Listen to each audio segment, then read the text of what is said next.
बिस्मिल्लाहिर्रहमानिर्रहीम। अस्सलाम वालेकुम। ऑनलाइन रेमेडीज में खुश आमदीद। आज का मेरा टॉपिक इस्लाम और सुन्नत के मुताबिक है। सुन्नत-ए-नबवी, खाना खाने से पहले नमक के फायदे। इसी नमक में ही 70 बीमारियों से शिफा है, बस तरीका पता होना चाहिए। नमक को अरबी में मलाह, अंग्रेजी में साल्ट कहा जाता है। जमाना कदीम से नमक ग़िज़ाओं में इस्तेमाल होता आ रहा है।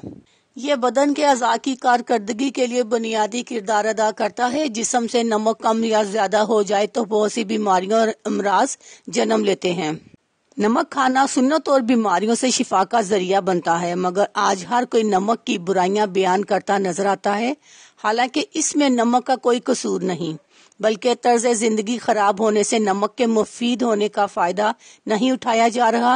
इस्लाम में खाने का मसनून तरीका ये है कि खाने से पहले और खाने के बाद नमक चख लिया जाए।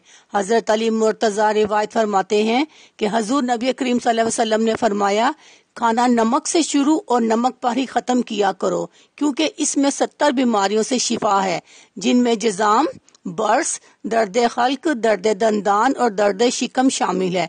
इब्ने माजा ने अपनी सुनन में हजरत अंस के हवाले से हदीस का जिक्र किया है कि जिसमें नबी करीम सल्लल्लाहु अलैहि वसल्लम ने फरमाया, आला तरीन सालन नमक है, बिलाशुबा हर चीज के जायके का दारोमदार नमक पर कायम है।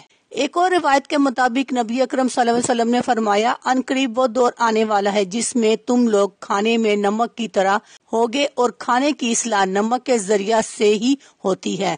हजरत अब्दुल्ला बिन उमर से रिवायत है, अल्लाह ताला ने आसमान से जमीन की तरफ 4 बरकतें नाजिल फरमाई हैं, लोहा, आग, पानी और नमक।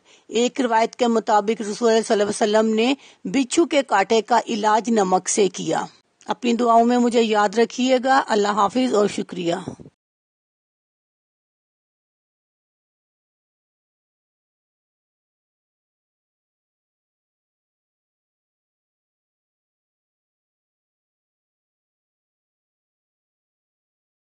अगर आपको हमारी वीडियो अच्छी लग रही है तो हमारी वीडियोस को लाइक करें और अपने सब दोस्तों से शेयर करें, और साथ हमारे चैनल ऑनलाइन रेमेडीज को सब्सक्राइब करना ना भूलिएगा।